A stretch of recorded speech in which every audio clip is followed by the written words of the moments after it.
아멘. 이 족보를 우리가 읽었는데요. 마태복음 1장에 나오는 예수 그리스도의 족보 안에 들어가는 그 다윗의 족보까지를 잠시 이 룻기에서는 언급을 하였습니다.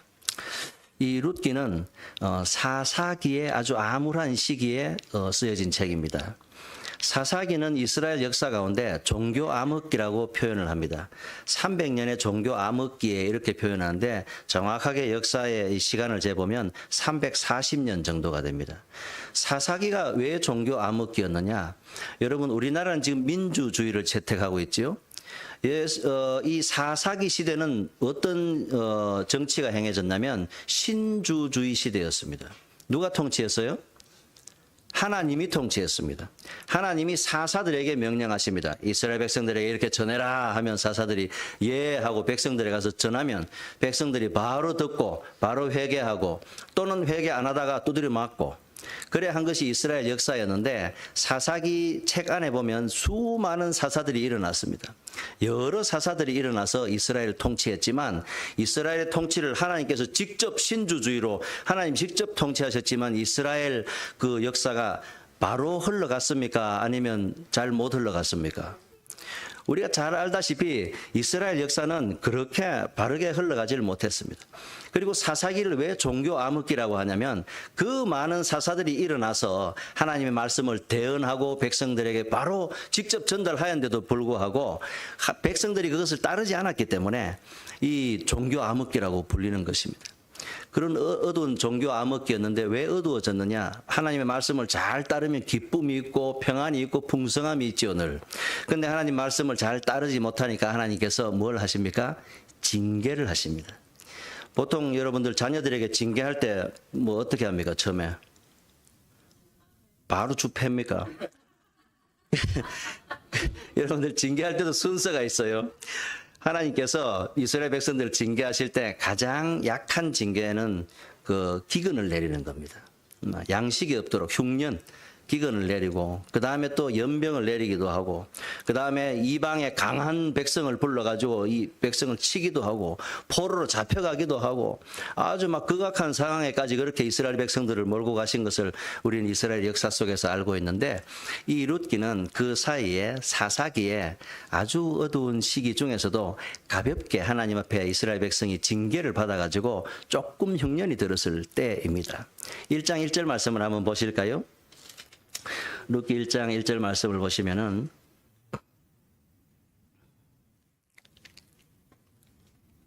(1장 1절에) 어떤 시대라 그럽니까?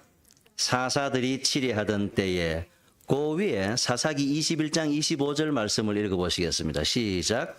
그때에 이스라엘의 왕이 없으므로 사람이 각기 자기의 소견에 옳은 대로 행하였더라. 왕이 없음으로 하는 이야기를 하는데 이거는 이제 뒤에 쓰여졌기 때문에 사사기, 룻기, 그 다음에 사무엘 같은 큰 선지자가 일어났어도 이스라엘은 잘 되지 못하다가 그 뒤에 보면 누가 나옵니까? 이제 열 왕들이 나옵니다. 그 열 왕이 아닙니다, 여러분. 수십 명의 왕이 나옵니다. 여러 왕들의 시대를 이제 열왕기 상하로 나누어서 이렇게 구분하고 있는데 그때는 왕들이 없어서 사람들이 자기 소견에 옳은 대로만 행하였더라. 그렇게 이야기하고 있습니다.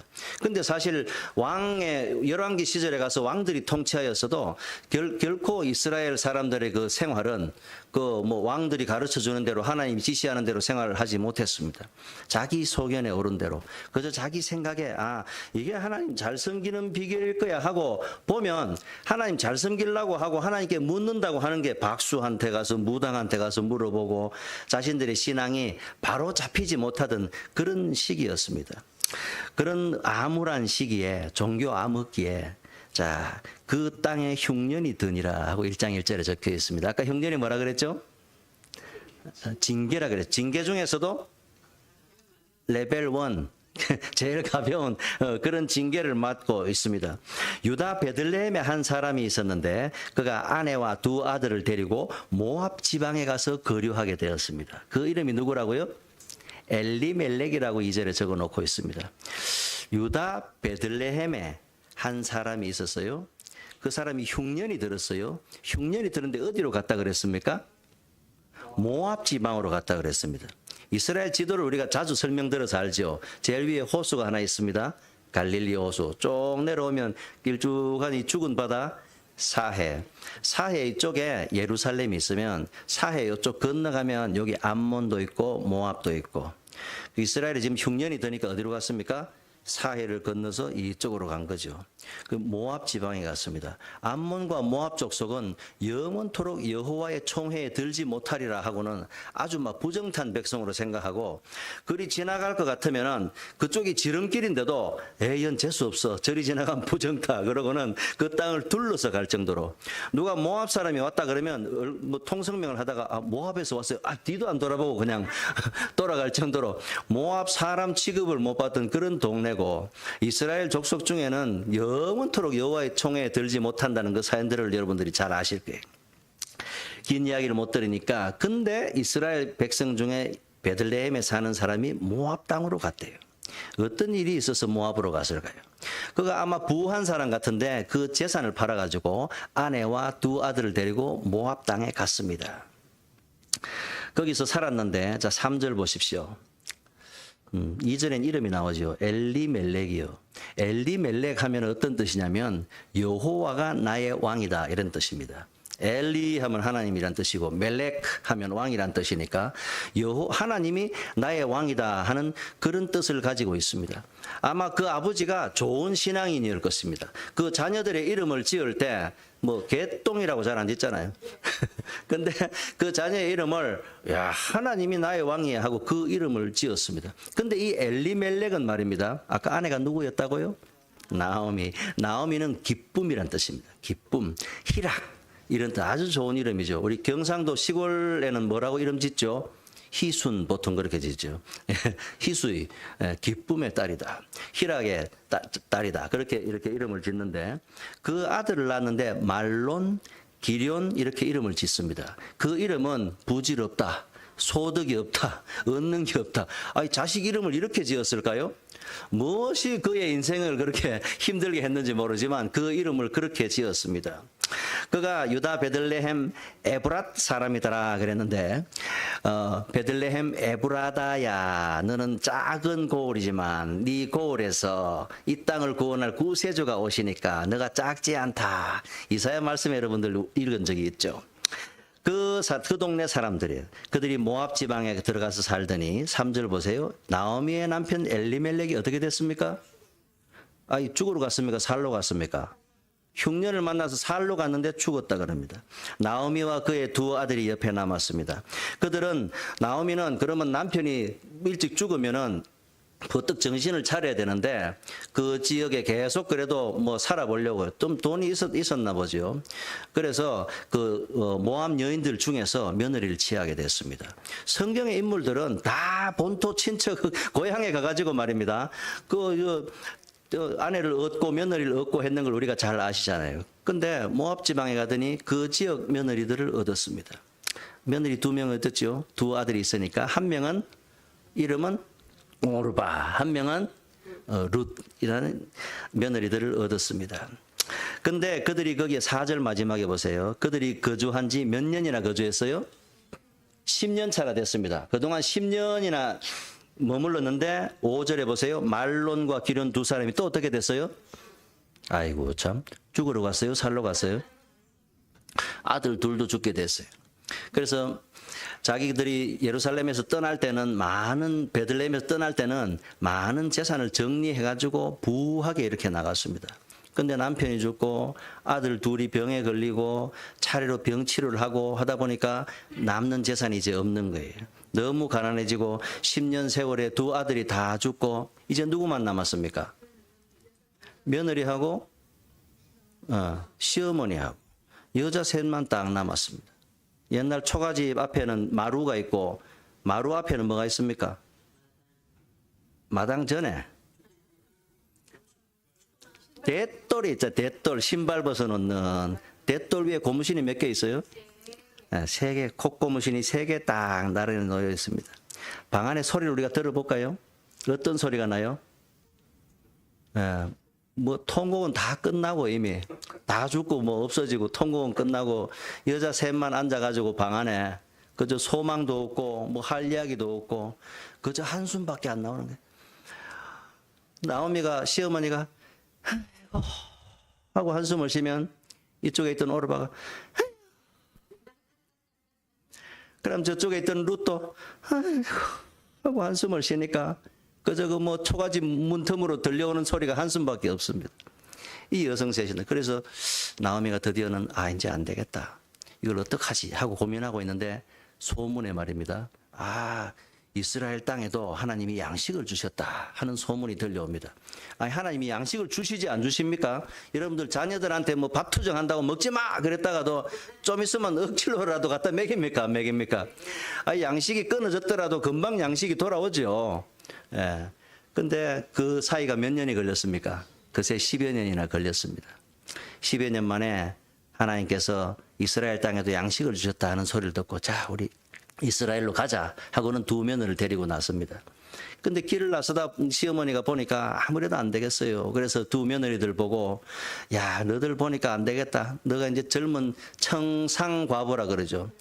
젊은데 아직도 싹이 금방 났는데 서리를 만나가지고 청상과부가 돼가지고 있으니까 너들 안 되겠다. 너는 너 고향으로 돌아가고 너그 신들에게로 돌아가라.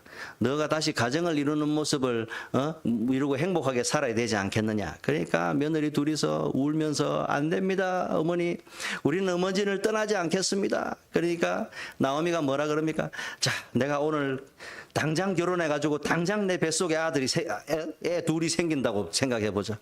그렇다고 한들 그것들을 언제 낳아가지고 언제 너가 남편으로 만들어주겠노? 내가 너들이 소망 없이 남편 없이 지내는 모습을 내가 볼 수가 없다. 어서 고향으로 돌아가라. 나오미가 그렇게 이야기하니까 오르바는 예 어머니 알겠어요 하고 어머니 뺨에 입을 맞추고 고향으로 돌아가 버립니다. 이제 누가 남았어요? 떠나려면 일찍 떠나야지. 그 이제 혼자 남으니까 떠날 수가 없어. 너도 빨리 가라. 응? 너도 뭡니까 동서라 그럽니까? 동서처럼 빨리 너도 고향으로 돌아가라. 그러니까 이 룻이 말합니다. 아니 어머니 나는 어머니를 절대 떠나지 않겠습니다. 어머니가 가시는 곳에 나도 가고 어머니가 묵는 곳에 나도 묵겠습니다. 어머니의 하나님이 나의 하나님이 되고 내가 죽는 일 외에 어머니를 떠나게 되면 하나님께서 나에게 벌 위에 벌을 내리시기를 원합니다. 이스라엘 백성들은 맹세를 해도 이래 거창해야 합니다. 그러니까 시어머니가 알았다 그러마. 그러고는 더 이상 말을 못하면서 같이 이스라엘 땅에 도착하게 되었습니다. 마치 1장 마지막 끝절에 보면은 그때 이스라엘 땅에 도착할 때가 어느 때라고 기록하고 있어요? 보리 추수할 때가 됐습니다. 추수니까 타작을 하죠. 보리 추수할 때가 됐어요. 그 앞에 1장 14절에 한번 보시면 그들이 소리 높여 울더니 누굽니까? 며느리 둘이가 오르바는 그의 시어머니에게 입맞추되 떠나갔다 이 말이죠. 룻은 그를 붙쫓았더라. 이거 대단히 중요합니다, 여러분. 붙쫓았더라. 그냥 멀찌매기 쫓아간 것도 아니고 마치 예수님이 잡혀가시는데 그 뒤에 제자들이 힐끔힐끔 막 잡힐까 겁내가면서 그 멀찌매기 쫓은 것도 아니고 붙쫓았더라. 시어머니 팔을 탁 끼고 딱 붙어가지고 붙쫓았더라. 붙쫓음의 은혜가 있습니다, 여러분. 그리고는 이제 1장 마지막 절에 19절에 가서 보니까 이에 그 두 사람이 베들레헴까지 갔더라. 베들레헴에 이를 때에 온 성읍이 그들로 말미암아 떠들면서 이르기를 뭐라 그럽니까? 아이고 이거 나오미가 아니냐? 희락이 왔다. 희락이 기쁨이가 왔어요. 여러분 희수이가 이제 고향에 돌아왔습니다 하니까 나오미가 뭐라 그럽니까? 아이고 나를 나오미라고 하지 마라. 나를 마라라고 해라. 마라. 여러분 뭐 생각납니까? 지금 마라탕 생각하셨죠? 그게 맵다가 못다가 하도 매워서 쓴 걸 가지고 마라라 그럽니다. 이게 언어는 세상이 다 통하는 부분이 있나 봐. 그러니까 히브리어로 마라라고 하면 쓰다. 마라에서 그 모세가 물을 냈는데 물이 써서 마시지 못해서 마라라고 했잖아요. 그러니까 내가 기쁨이 아니고 나한테 희락이 없다. 여호와께서 나로 부하게 나가게 하셨는데 비어서 돌아오게 하셨다. 이제 나를 마라라고 불러라. 내가 전능자께서 나를 심히 괴롭게 하셨다 하고 20절에 그렇게 기록하고 있어요. 근데 아까 22절에 여러분 읽으셨죠? 그들이 보리 추수 시작할 때에 베들레헴에 이르렀다 그랬어요. 이 룻기는 몇 장까지 되어 있습니까? 4장까지 되어 있는데 아주 사막으로 되어 있는 드라마 같아요. 마치 성탄절이나 추수감사절 때 하면 좋을 것 같은. 근데 사실은 이 룻기는요, 여러분, 성령 강림절 때 이스라엘 백성들이 읽는 거예요. 왜? 다른 절기에도 성경을 많이 이스라엘 백성들은 절기를 정해놓고 성경을 읽습니다. 보니까 6월절에는 아가서를 읽고 초막절에는 오경을 읽고 오순절에 룻기를 읽는데요. 그리고 부림절에는 에스더를 읽어요. 이렇게 각 절기마다 읽는데 왜 성령 강림절에 이 룻기를 읽을까? 여러분들 이 룻기를 이따 다 마칠 때가 되면 자, 그렇구나 하고 생각하게 될 겁니다. 그래서 이 사막을 아주 연극으로 만들면 아주 재미있는 드라마가 만들어질 거예요. 자, 이제 1막이 끝났어요. 가서 다 죽고 돌아왔습니다. 돌아오니까 보리수수할 때가 됐어요. 이제 2막입니다. 2장 1절 보세요. 나오미의 남편 엘리멜렉의 친족으로 유지가 하나 있었어. 그의 이름은 보아스. 보아스의 이름은 그에게 능력이 있다, 이런 뜻이 있습니다. 모압 여인 룻이 나오미에게 이르되 원하건대 내가 밭으로 가서 내가 누구에게 은혜를 입으면 그를 따라서 이삭을 줍겠습니다 하고 룻이 시어머니에게 그렇게 이야기합니다. 쉽게 말해서 어머니 집에 먹을 게 하나도 없어서 내가 지금 타작하는 마당에 가서 이삭이라도 좀 주워 와야 되지 않겠습니까? 그래 이야기하니까 시어머니가 마지못해서 그 한 줄 안에 많은 뉘앙스가 있어요.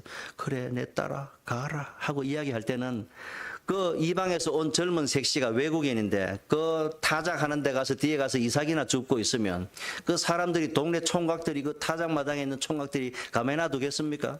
그저 뭐 못 살게 거리고 찝쩍거리고 또 뭐 이삭 많이 주워 간다고 야단치고 특히 어느 나라 사람입니까 지금? 모압 여인이 재수없게 타작마당에 들어와가지고 저쪽 밭으로 가라 하고 막 쫓아냈을 텐데 말입니다. 그런 걸 잘 아니까 나오미가 아이고 내 딸아 가라 어디 가든지 하나님 지켜주십시오 하면서 보냅니다. 근데 3절에 보세요. 2장 3절에 우리 같이 읽어보겠습니다. 시작. 룻이 가서 베는 자를 따라 밭에서 이삭을 줍는데 우연히 엘리멜렉의 친족 보아스에게 속한 밭에 이르렀더라. 오후 말씀에도 마침 하는 이런 단어가 나오는데 그 4절에도 보세요. 마침 보아스가 예루살렘에서 돌아왔대요. 읍내 가서 장보고 돌아온 거죠. 예루살렘 가서. 성경에 여러 번, 열 몇 번 나오는 우연히, 마치 우연히 벌어진 것 같은 그 단어들 중에 진짜 우연히는 한 번도 없습니다. 성경의 우연히는 여러분, 하나님이 탁탁 작정하셨던 그 순간이에요. 시계에 보면 여러분 크로노그라프 하면서 적어놓은 거 읽어보셨죠? 시계에 쓰여 있습니다. 크로노스 하면은 뭡니까? 흐르는 시간을 크로노스라고 이야기합니다. 헬라어로. 그리고 그 흐르는 시간 속에서 여러분들 하나님 말씀 가운데 은혜 받았던 순간들, 또 남편과 아내를 첫 만났던 그 순간, 그 자녀를 출산했던 순간, 그리고 어떤 우리가 은혜 받았던 순간, 기억할 수 있는 순간, 내 인생의 역사 속에 탁 점을 찍을 수 있는 그런 순간들을 뭐라 그러냐면 카이로스라고 표현해요. 많이 들어보셨을 거예요. 흐르는 크로노스 속에 역사적인 순간들을 카이로스라고 하는데 성경에 우연히 마침 이렇게 되어 있는 것은 전부 카이로스의 순간이었어요. 그리고 보니까 우연히 누구 밭에 갔어요? 보아스의 밭에 갔어요. 마침 누가 돌아왔어요? 보아스가 돌아왔어요. 그래서 보아스가 돌아와서 저 처자는 처음 보는데 누구냐 하고 이렇게 물어보는 거죠. 보아스가 처음에 밭에 딱 돌아오면서 일꾼들이 일하고 있는 밭에다가 보아스가 일꾼들에게 뭐라고 말하는지 한번 읽어보겠습니다. 4절 보세요. 마침 보아스가 베들레헴에서부터 와서 베는 자들에게 이렇게 이야기합니다. 여러분께서 보아스라 생각하고 밭의 일꾼들에게 이야기해 보세요. 시작. 여호와께서 너희와 함께 하시기를 원하노라 하니 그들이 대답하되, 여러분들이 이제 일꾼입니다. 시작. 여호와께서 당신에게 복 주시기를 원하나이다. 아멘. 이 얼마나 건전한 노사 관계입니까? 그러니까 밭 주인이 여호와께서 너에게 복 주시기를 원하노라 하니까 일꾼들도 일하다가 허리를 펴면서 여호와께서 당신에게 복 주시기 원합니다 하면서 그렇게 화답합니다. 참 보기가 좋죠. 그래서 보아스가 물어보니까 그 우리 말로는 공사판에 책임지는 사람을 십장이라고 이렇게 이야기하죠. 저 처녀가 누구냐 하니까 십장이 앞으로 나가, 저 처녀는 여차저차한데 나오미가 모압에서 데려온 며느리인데 아침부터 와가지고 지금까지 한 번도 허리 안 펴고 그냥 잠시 쉰 후에는 저렇게 열심히 일하고 있습니다. 그러니까 보아스가 불러다가, 딸아, 네가 네 어머니한테 그렇게 효도하고 충성스러운 건 내가 잘 안다. 다른 밭으로 가지 말고 우리 밭에서 나락을 줍도록 해라. 그리고 목이 마르거든 저 소년들이 기르는 데 가서 물을 마시고, 너 편하게 이삭 주서가. 그렇게 이야기하니까 룻이 너무 마음에 고마운 마음이 들잖아요. 막 불안하고 쫓겨날까. 그리고 이스라엘 아낙네들도 있는데 자기는 모압 여인이니까 눈치 보면서 살짝 남들이 쫓아가고 그나마 남은 거 하나 둘 쫓아가지고 남보다 죽은 게 반의 반도 안 될 텐데 보아스가 와서 막 이렇게 이야기를 하니까 말입니다. 깜짝 놀라서 보아스 앞에 엎드려가지고 이렇게 이야기합니다. 9절 보세요. 보아스가 뭐라 그러냐면, 보아스가 8절부터 이야기해요. 룻에게 이르되 내 딸아 들으라. 이삭을 주우러 다른 밭에 가지 말아라. 나의 소녀들과 있으라. 9절 그들이 베는 밭을 보고 그들을 따르라. 내가 그 소년들에게 명령하여 너를 어떻게 건드리지 말라 하였느니라. 보아스가 왜 이런 말을 할까요? 그놈들이 하도 건드니까 건드리지 말라고 내가 이야기해놨어. 목마르거든 그렇게 마셔라 하니까 10절에 룻이 엎드려 얼굴을 땅에 대고 절하면서 그에게 이렇게 이야기합니다. 나는 이방 여인이거늘 당신이 어찌하여 내게 은혜를 베푸시며 나를 돌보시나이까. 보아스가 이야기하죠. 내 남편이 죽은 후로 네가 시어머니에게 행한 그 일과 전에 알지 못하던 나라로 여기까지 따라왔던 일을 내가 다 안다. 그리고 12절에 보세요. 참 보아스는요, 입만 벌리면 축복의 말씀을 해요. 2장 12절에 뭐라 그럽니까? 여호와께서 내가 행한 일에 보답하시기를 원하며 이스라엘의 하나님 여호와께서 그의 날개 아래 보호를 받으러 온 너에게 온전한 상 주시기를 원하노라. 할렐루야. 여러분, 입만 벌리면 축복의 말이 나와야 됩니다. 할렐루야. 옆에 분에게 한번 축복했어요. 해보세요. 할 말이 없어. 우리는 축복하라니까 할 말이 없는 우리들이 축복하라면 막 퍼뜩 축복해야 되는데, 여러분들 축복이 습관이 돼가지고 말입니다. 엘리베이터에서 문 붙들어 주는 사람에게도 감사합니다. 그렇게 여러분 인사할 수 있기를 바라요. 그러니까 13절에 룻이 이렇게 이야기합니다. 내 주여, 내가 당신께 은혜 입기를 원합니다. 나는 당신의 하녀 중에 한 명과도 같지 못한데 당신이 이 하녀를 위로하시고 마음을 기쁘게 하시는 말씀을 하셨습니다. 그리고 식사할 때 보아스가 룻에게 이리 와라. 이리 와서 이 떡을 가져라. 이제 그 네 떡이니까 네 떡을 초에 찍어라. 찍어 먹어라 하고 다 이렇게 떡을 내놓습니다. 그리고 이리 와라 하니까 룻이 그 베는 사람들 옆에 앉으니까 그 나락을 베는 총각들 옆에 룻이 와서 딱 앉으니까 뭐 보아스가 오라 그러니까 와서 앉았죠. 앉으니까 그 총각들이 좋아가지고 자기들이 먹던 볶은 곡식을 그냥 막 한 대 떠가지고 옆에다가 부어줍니다. 얼마나 많이 부어줬는데 룻이요 10년 만에 그냥 막 배불리 먹고도 다 못 먹고 남겼어요. 남겨서 이거 시어머니 싸줘야지 하고 남길 정도로 그렇게 많이 싸주게 됐어요. 그리고 15절 보세요. 룻이 이삭을 주우러 일어날 때에 보아스가 자기 소년들에게 한 번 더 명령합니다. 곡식 단사이에서 죽게 하고 책망하지 말아라. 그렇게 이야기합니다. 그리고 여러분 여기서 성경 가운데서도 놀라운 이야기가 바로 2장 13절에 나오는데 16절에 나오는데 같이 읽어봅시다. 16절. 2장 16절 말씀 시작.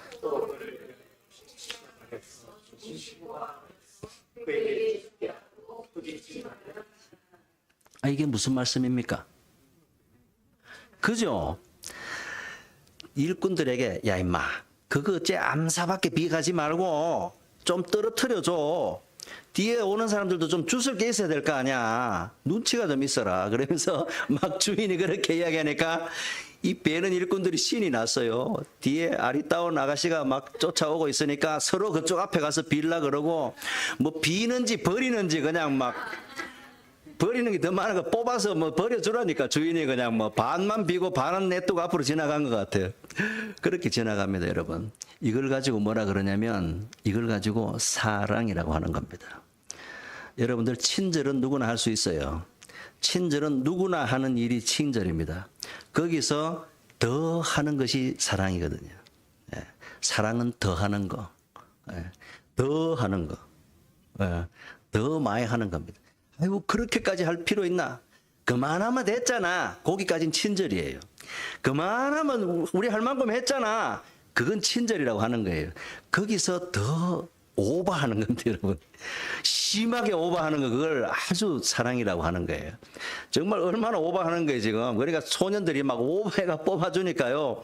루시 그날 주는 걸 가지고 달아보니까 그저 한 말하고 한 대나 돼. 22리터나 한 에바나 주서. 아니, 타작했습니까? 곡식 주셨는데, 곡식 주셨는데, 한 말 하고도 한 대나 그냥 한 말을 고봉으로 거뒀다는 거예요. 한 에바나 그냥 거뒀다는 거예요. 아, 놀라운 일입니다. 그래서 17, 18절에 보면, 룻이 저녁까지 밭에서 죽고 떨어보니까 얼마나 됐어요?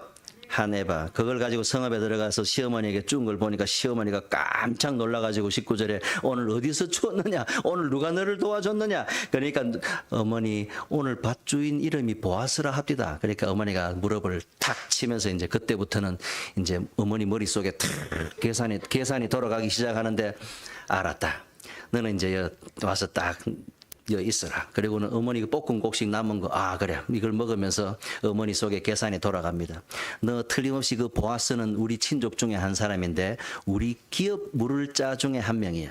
이 사람이 아마 오늘 일을 마치기 전에는 쉬지 않을 사람이거든. 나는 그 사람을 잘 알아. 그러니까 우리 함께 여기서 기도하면서 기다리자 하면서 이제 기다립니다.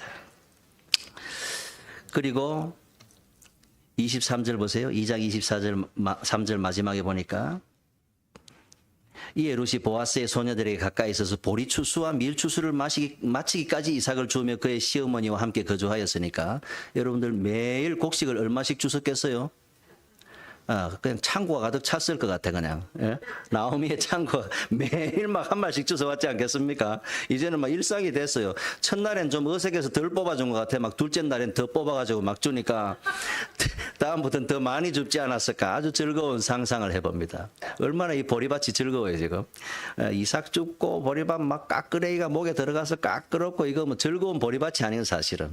그리고 뭐 타작을 하고 하면은 뭐 주인은 즐겁지. 뭐 나락이 많이 받아지니까. 근데 일꾼들이나 밭에 이삭 줍는 사람들은 가난하고 힘든 사람들이잖아요. 즐거움이 없고 그 어쩌다 떨어져 있는 거 하나하나 주워가지고 모아가지고 겨우 그 밀과 보리를 비벼가지고 나오는 이삭을 겨우 볶아가지고 그걸 그냥 먹는데 뭔 낙이 있고 행복이 있겠어요. 자, 2막이 끝나고 3막이 되었습니다. 룻의 어머니 나오미가 룻에게 그렇게 이야기합니다.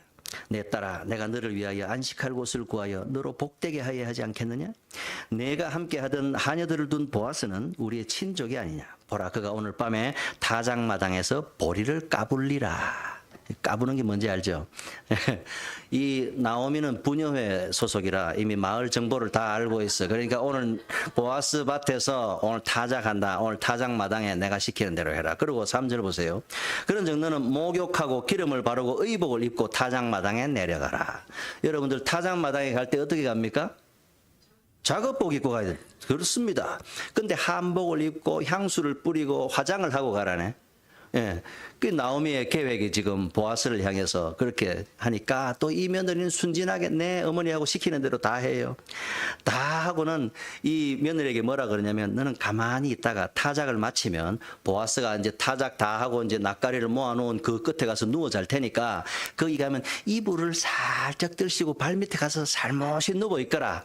그렇게 이야기를 합니다. 그러니까 예, 알았어요. 어머니하고 또 이 순진한 며느리가 다 따라합니다. 밤에 자는데 보아스가 이렇게 뭐 포도주도 많이 마시고 오늘 하나님이 흉년 가운데 풍년을 주셔가지고 먹을 게 많고 하니까 식사도 맛있게 하고 포도주도 많이 마시고 흥이 올라가지고 기분 좋게 이제 그 낯가리 곡식단 사이에서 이렇게 끝에 가서 자는데 발끝에 뭐 자는데 새벽에 물컹하잖아요. 그래서 뭐야 하고 깜짝 놀라 이러니까 주의 여종이니 당신의 옷자락으로 나를 덮었소서 하고 룻이 그렇게 이야기하는 거예요. 아예 시어머니 이불자락을 덮고 있으라 그랬는데 이 룻은 옷자락으로 덮으래요. 이 새벽에.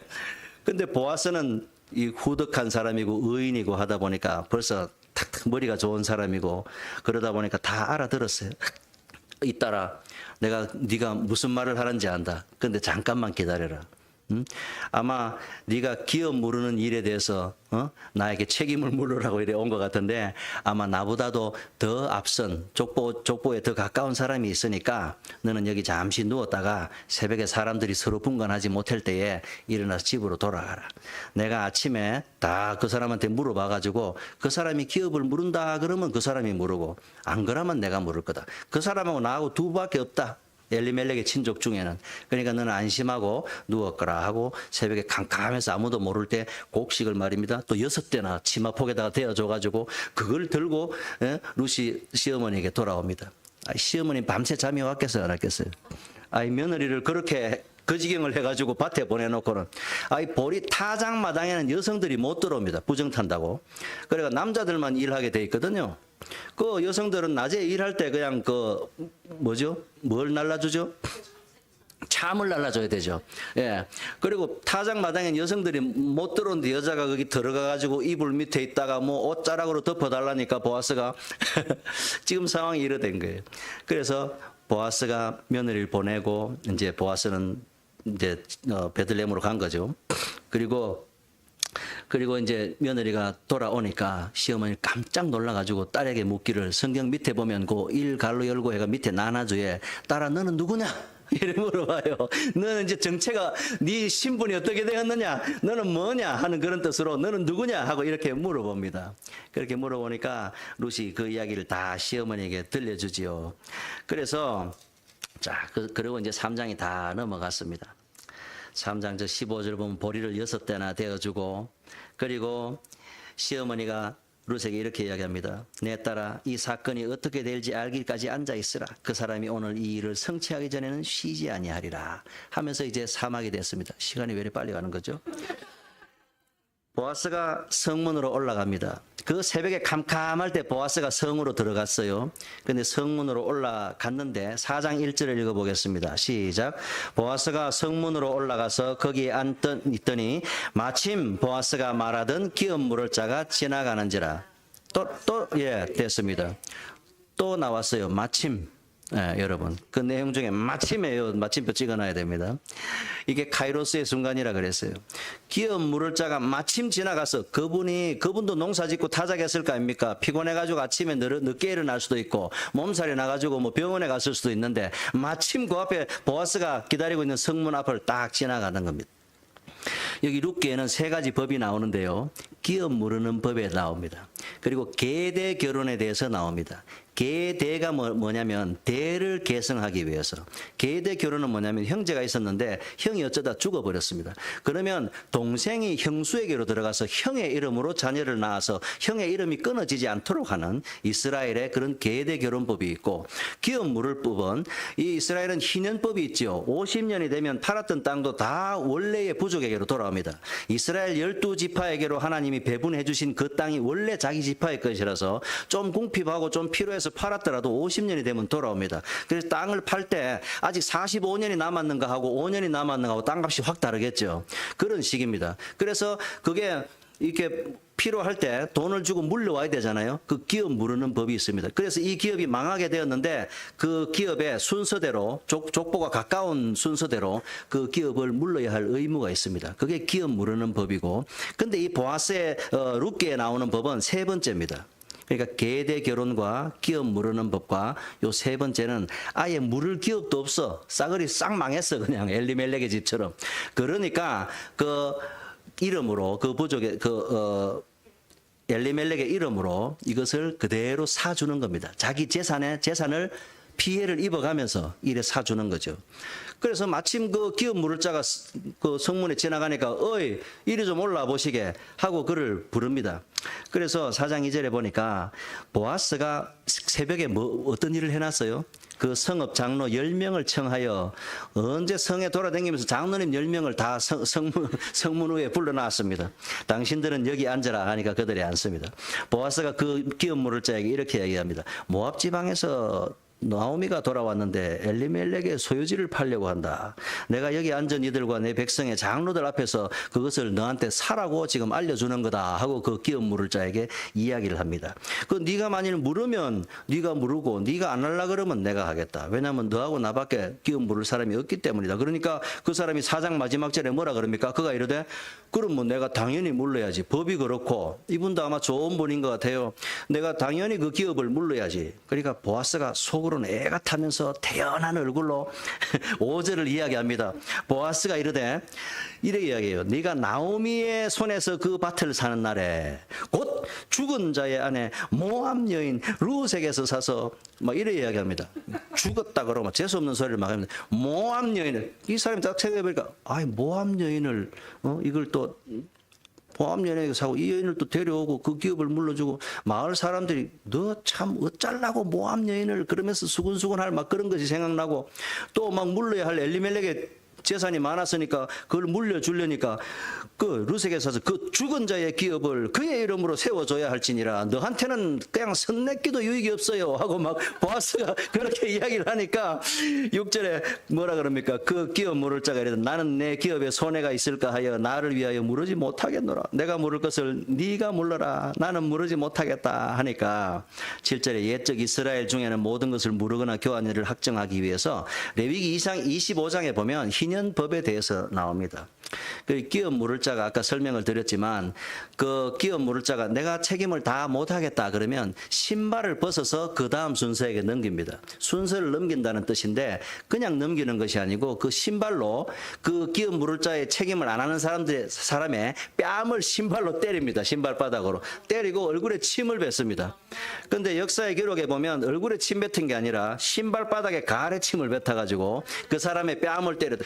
그러니까 그 멸시를 주는 거죠. 책임을 다하지 못했으니까. 그러면서 하는 말 이 형제의 기업 무르기를 주저하는 놈아 하면서 뺨을 찰싹 때린다는 거예요. 근데 보아스가 점잖은 사람이 설마 그랬겠습니까? 그러니까 알았다. 신발 일이 다오. 그럼 내가 물으마 하면서 이제 보아스가 자기가 물으기로 한 거예요. 그래서 8절에 보면 이에 그 기업 물을 자가 보아스에게 신발을 벗어줬습니다.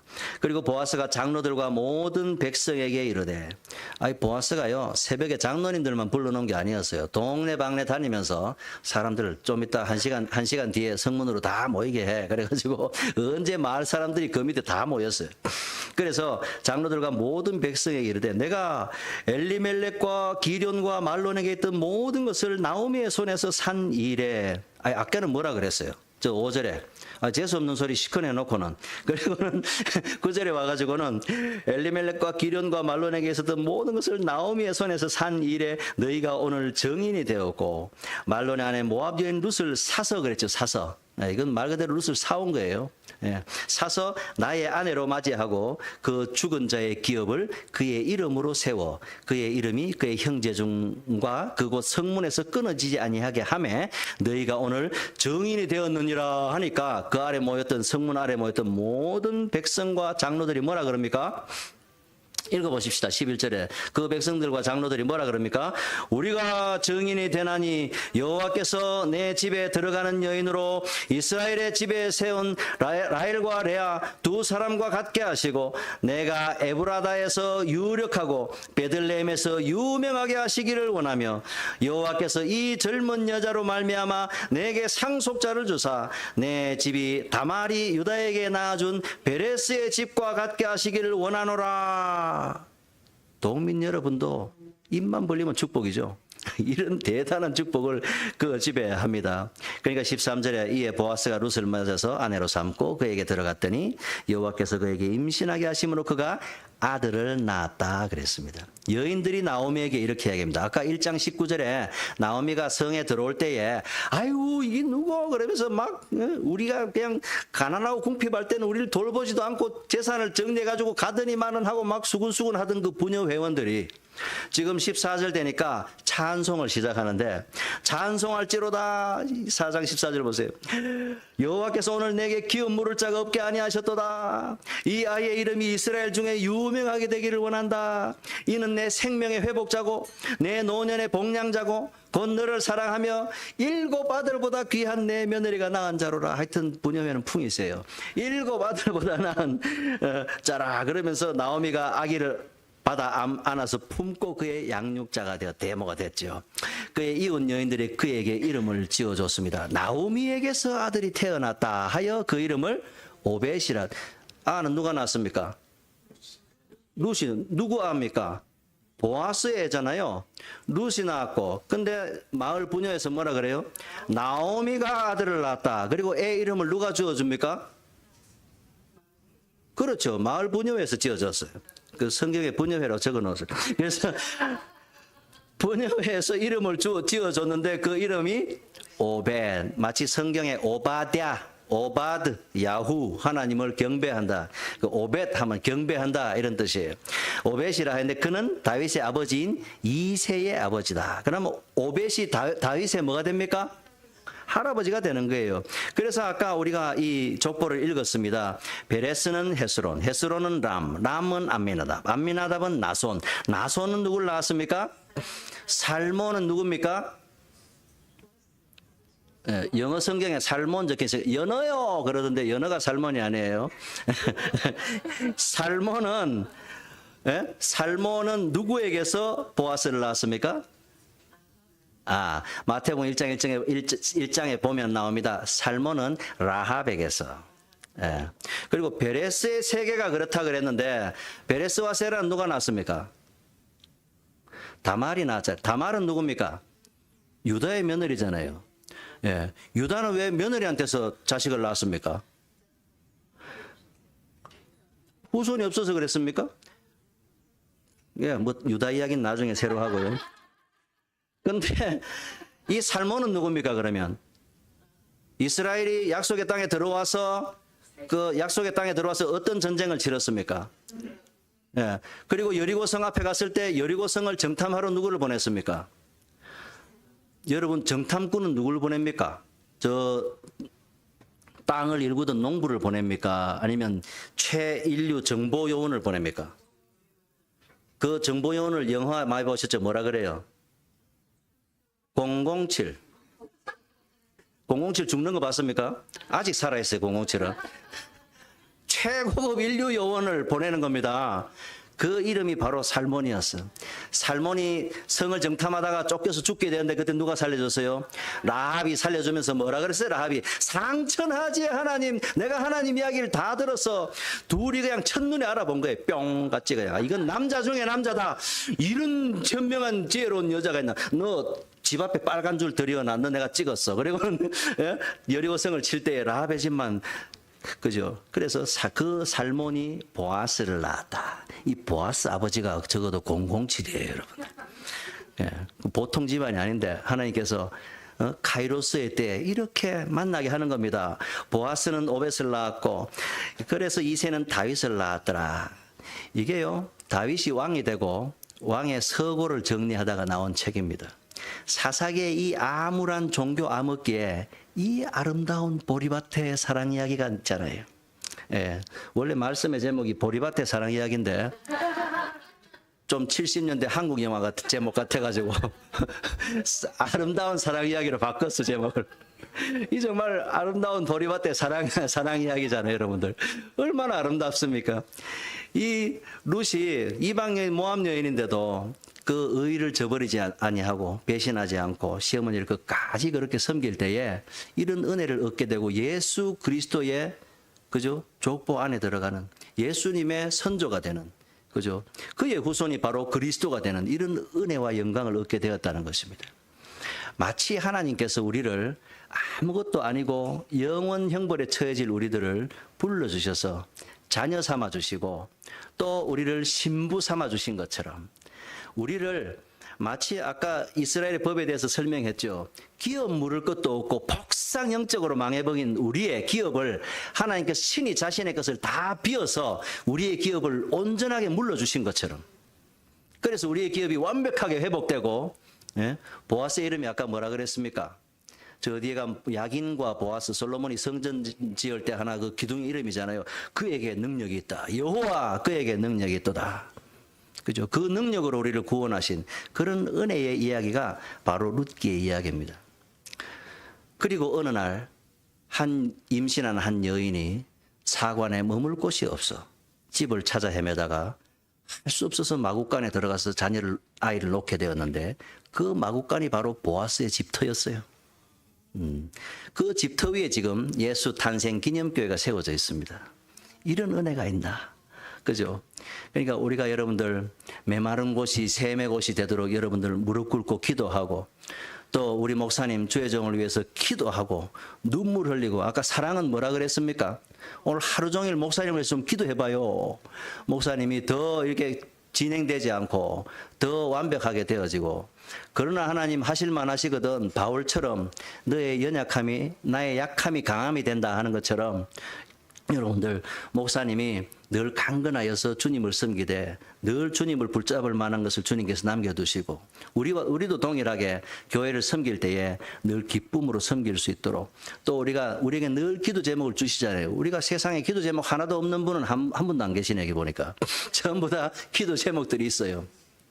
그걸 가지고 하나님 앞에 간구할 때 하나님께서 들으시고 우리를 한량없는 위로로 위로하여 주시고 회복하여 주시고 의의 길로 인도하실 뿐만 아니라 크로노스의 시간 가운데 카이로스의 순간순간들을 하나님께서 만들어 주신다는 것을 여러분 잊지 마시기 바랍니다. 그에게 능력이 있습니다. 기도하겠습니다.